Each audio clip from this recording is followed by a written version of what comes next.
Welcome to হিমুস kitchen. আজকে আমি বানাবো এগ ফ্রাই। তার জন্য আমি নিয়ে নিয়েছি ডিমগুলো প্রথমে আমি গরম জলে সেদ্ধ বসিয়ে দেব।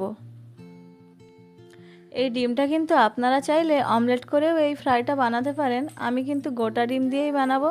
তার জন্য আমি ডিমগুলো প্রথমে সেদ্ধ বসিয়ে দিয়েছি। এবার ডিমগুলো সেদ্ধ হতে হতে ছাড়িয়ে নেব আদা, রসুন আর পেঁয়াজ। আমি কিন্তু 5টা বড় বড় পেঁয়াজ নিয়েছি। এদিকে কিন্তু আমার ডিমটা সেদ্ধ হয়ে গেছে, ডিমটা আমি ছাড়িয়ে নেব। আর এদিকে বেটে নেব আদা, রসুন, পেঁয়াজ। রসুনটা আমার বাটা হয়ে গেছে, এবার পেঁয়াজগুলো আমি বেটে নেব।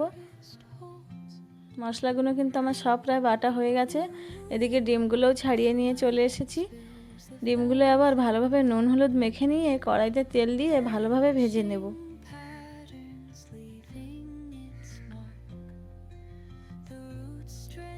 ডিমটা ভাজা হতে হতে আমি বাকি মশলাগুলোও কিন্তু বাটছি। উনুনটাও খুব জোরে জ্বলেছে। ডিমটা আমার ভাজা হয়ে গেছে। এবার কড়াইতে তেল থাকাতে আমি আরেকটু তেল দিয়েছি। সেই তেলে দিয়ে দিলাম জিরা আর দিয়ে দেব বেটে রাখা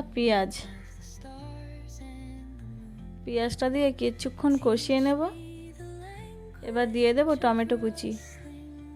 টমেটো কিন্তু আমি 2টো দিয়েছি, আপনারা চাইলে কম দিতে পারেন কিংবা আরও একটা টমেটো বেশি দিতেও পারেন।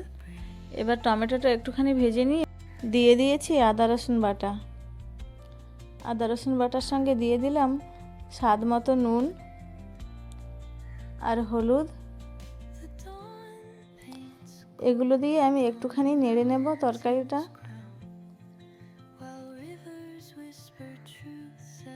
এবার দিয়ে দেব 2 চামচ লঙ্কার গুঁড়ো।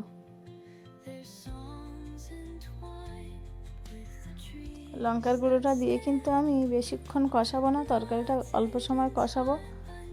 এবার দিয়ে দিয়েছি 2টি তেজপাতা।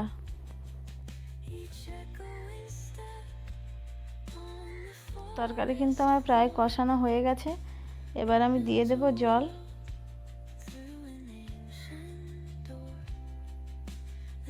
জল কিন্তু আমি খুব কম করে দিয়েছি, কারণ এই ডিমটা কিন্তু ঝোল হবে না, একটু গ্রেভি টাইপের হবে। তো আমি ডিমটা এবার দিয়ে দিয়েছি।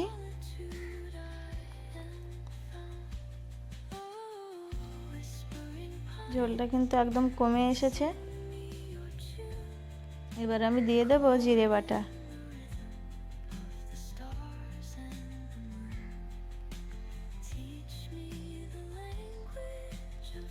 জিরে বাটাটা দিয়ে কিন্তু আমি 2 মিনিট পরে তরকারিটা নাড়ব।